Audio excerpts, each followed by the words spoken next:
Olá, nós estamos iniciando mais um programa Crescendo em Cristo aqui na Rádio CPT, Rádio Cristo para Todos, a rádio que é uma boa companhia para você. E eu sou o seu comunicador de hoje, Pastor Jarbas, pastor da Igreja Evangélica Luterana do Brasil, aqui em Nova Venécia, no Espírito Santo, e é uma alegria muito grande cada dia ter você acompanhando os nossos estudos da Palavra de Deus.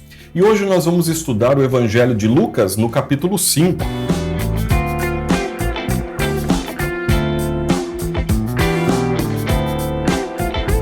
Daqui a pouquinho a gente vai entrar nos textos bíblicos, eu vou projetar aí para que você possa ver os textos bíblicos, mas antes uma pequena explicação aqui do que acontece antes do nosso texto. Você já viu nos outros estudos aí, eu só quero relembrar um pouquinho. A infância de Jesus nós temos do capítulo 1, do versículo 5 até o capítulo 2 no final. Do 3:1 até o 4:13 nós temos a preparação para o ministério de Jesus. Do 4:14 até o 9:50, nós temos o ministério de Jesus na Galileia. E é dentro desse trecho, de 4:14 até 9:50, que se encontra o nosso texto de hoje, que é o capítulo 5.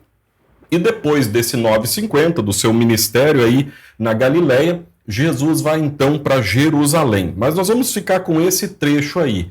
E eu já vou passar direto aqui para a próxima tela para que a gente possa ver então o texto bíblico. A gente vai lendo e estudando. Qualquer dúvida, você sempre pode entrar em contato pelos comentários do vídeo e a gente vai tirando as nossas dúvidas e crescendo em Cristo.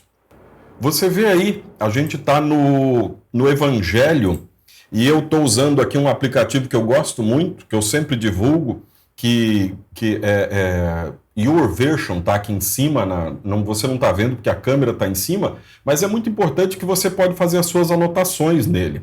E você está vendo ao lado ali algumas das anotações que eu fiz. Mas vamos ao texto bíblico. Certo dia, Jesus estava na praia do Lago da Galileia e a multidão se apertava em volta dele para ouvir a mensagem de Deus. A primeira pergunta que a gente poderia fazer é: quantos hoje estão se apertando para ouvir a mensagem de Deus? Não estou dizendo aqui igrejas cheias com mensagens de seres humanos ou com grandes shows, mas a pura palavra de Deus. Não que ter shows tenha problema, não tem problema. Se é para a honra e glória do Senhor, tudo bem, mas não é isso que a gente vê por aí. Então, vejamos aqui, as pessoas estavam ávidas pelo ensino de Jesus, por aquilo que ele podia oferecer. Ele viu 2 barcos no lago, perto da praia.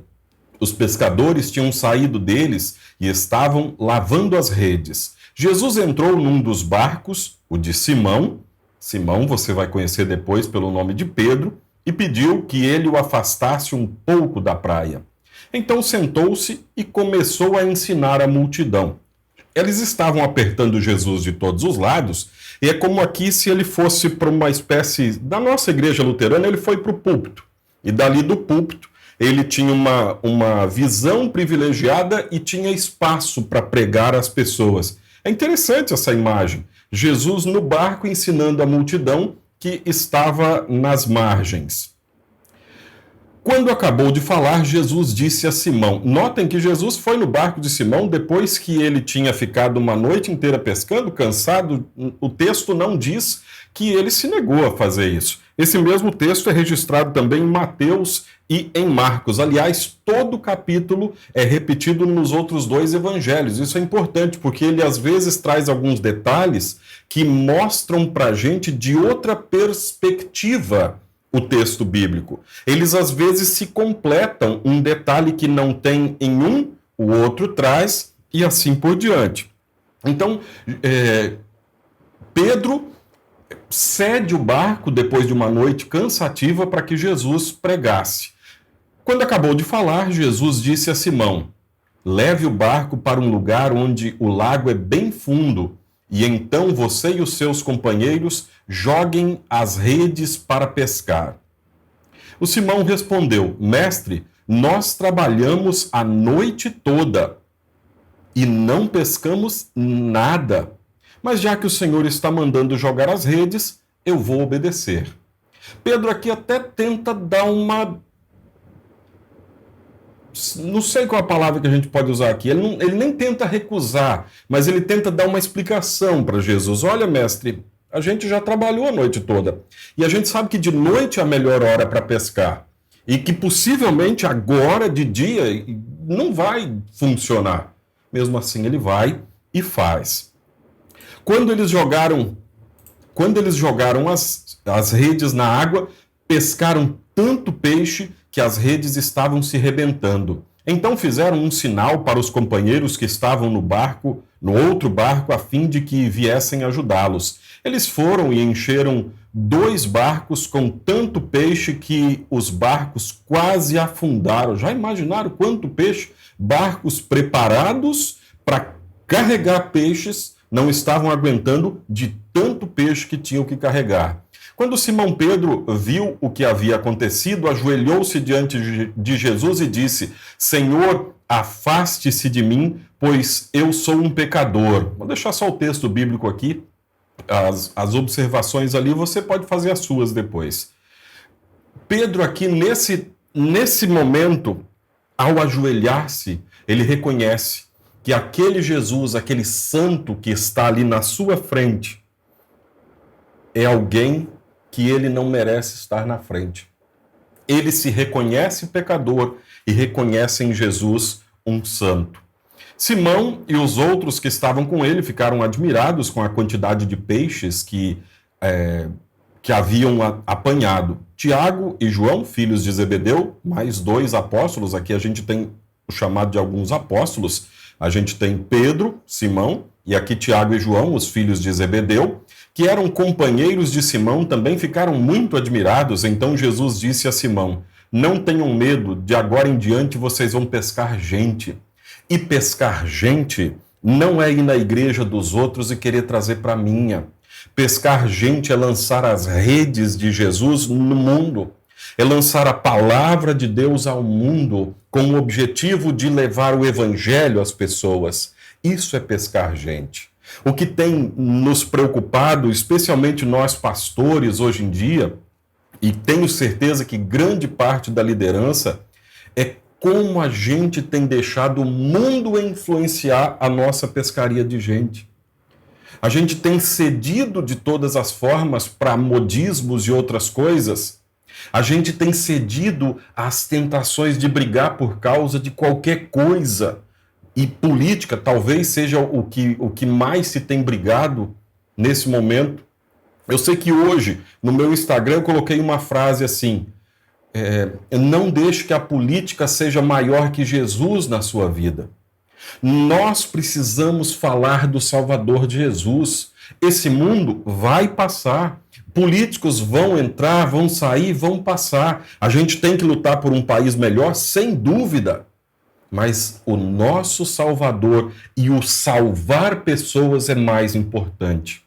Então, se você estiver a ponto de perder um irmão na fé por causa de uma ideologia sua política, abandone essa ideologia. Ela não vai salvar aquela pessoa. Fale de Jesus, só de Jesus. E não use Jesus para falar de política. Jesus não era político.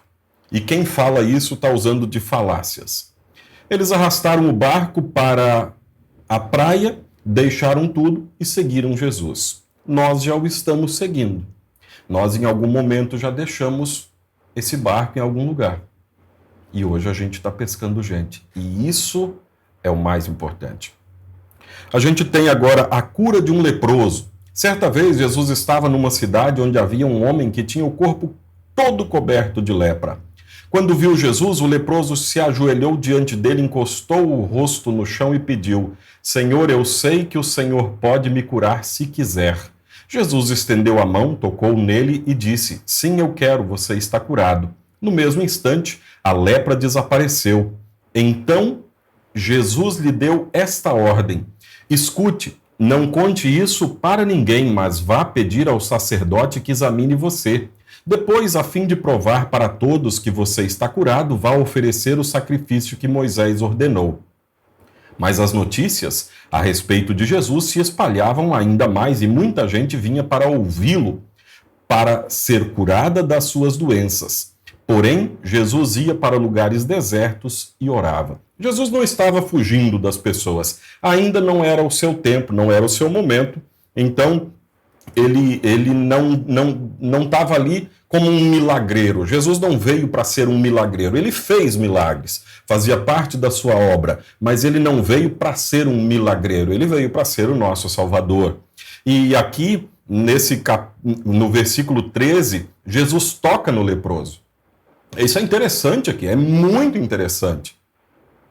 Porque o leproso tinha que gritar de longe, leproso, para que as pessoas não chegassem perto. Você conhece alguém que passou, mesmo que seja pela suspeita de estar com Covid-19? Dá uma conversada com essas pessoas. Possivelmente elas se sentem similarmente como esses leprosos do Novo Testamento. Esses leprosos do Novo Testamento. Eu sei porque eu passei por isso. A gente estava com suspeita de Covid, o resultado acabou dando negativo, a gente nunca tem certeza com as qualidades dos exames que a gente tem, mas enfim, foi suspeita. E a simples suspeita fez com que as pessoas agora tenham um certo medo de se aproximar.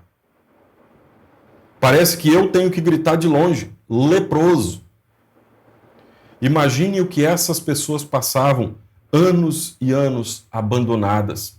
Imagina o que alguém com depressão nesse momento está passando, triste, abandonada. Imagine os solitários, os idosos num asilo, as crianças no orfanato, os velhos pais abandonados. Você, talvez. Jesus toca na sua vida também. Ele tocou na minha, nesses momentos que as outras pessoas não queriam tocar. E ele toca na nossa vida. E onde Jesus toca, há salvação, há misericórdia. Vamos ao próximo trecho. A cura de um paralítico. Aqui a gente vê um grande esforço de amigos para salvar um amigo seu. Um dia Jesus estava ensinando e alguns fariseus e alguns mestres da lei estavam sentados perto dele. Eles tinham vindo de todas as cidades da Galiléia e da Judéia e também de Jerusalém. Lembrem que eles vinham da Judéia e de circunvizinhanças porque Jesus está na Galiléia até o final do capítulo 9. O poder do Senhor estava com Jesus para que ele curasse os doentes. Alguns homens trouxeram um paralítico deitado numa cama e estavam querendo entrar na casa e colocá-lo diante de Jesus. Porém, por causa da multidão, não conseguiram entrar com o paralítico. Então, o carregaram para cima do telhado. Se você não sabe a definição de amigo, essa aqui é uma boa definição de amigo. O cara está doente, acamado, na visão do mundo, um inútil, e seus amigos, percebendo a possibilidade de talvez dar a salvação para ele, colocam uma cama, sobem para cima de uma casa, abrem o telhado e descem na frente da multidão. Amigos verdadeiros são raros. Então, valorize os seus. Então o carregaram para cima do telhado, fizeram uma abertura nas telhas e o desceram na sua cama em frente de Jesus, no meio das pessoas que estavam ali. Jesus viu que eles tinham fé e disse ao paralítico: meu amigo, seus pecados estão perdoados. E olha aqui, aqui tem uma coisa que é muito atual. Jesus faz um grande milagre, primeiro perdoando esses pecados. As pessoas em volta, em vez de louvar a isso, começam a questionar Jesus. Vamos ver o que acontece. Os mestres da lei e os fariseus, sempre eles. É sempre a pessoa que acha que é muito inteligente. Sempre aquele que te diz assim, vai estudar, vai conhecer mais. Essa pessoa demonstra que ela não tem a menor humildade e acha que você é um incompetente, que você não estudou. Os fariseus estão aqui, os mestres da lei e os fariseus começaram a pensar, quem é este homem que blasfema contra Deus dessa maneira? Ninguém pode perdoar pecados, só Deus tem esse poder. E aqui eles acabam dando a dica para Jesus. Poxa vida, se só Deus pode perdoar pecados? Porém, Jesus sabia o que eles estavam pensando e disse, por que vocês estão pensando assim? O que é mais fácil dizer ao paralítico? Os seus pecados estão perdoados ou levante-se e ande? Talvez a gente nunca tenha entendido direito por que essa frase de Jesus, mas é o seguinte, o que é mais difícil de dizer? O que é mais difícil de fazer? Você dizer assim, os seus pecados estão perdoados. Tá, isso ninguém vê. Não é uma prova, digamos assim. Mas aí Jesus fala, pois vou mostrar a vocês que eu, o Filho do Homem, tenho poder na terra para perdoar pecados. Então disse ao paralítico, eu digo a você, levante-se, pegue a sua cama e vá para casa. No mesmo instante, o homem se levantou diante de todos, pegou a cama e foi para casa, louvando a Deus. Todos ficaram muito admirados e cheios de medo, louvavam a Deus, dizendo, que coisa maravilhosa nós vimos hoje. Nós vemos Jesus agindo. Nós vemos Jesus em sua misericórdia agir nesse momento. Ele não se detém brigando com seus detratores. Ele não quer uma briga com política, que era quase um partido, esses mestres da lei e os fariseus. Ele quer salvar. E ele quer demonstrar que é Deus. De uma maneira sutil, perdoando os pecados e curando aquele homem. Próximo trecho que a gente tem, também o chamado de Levi, mais um apóstolo.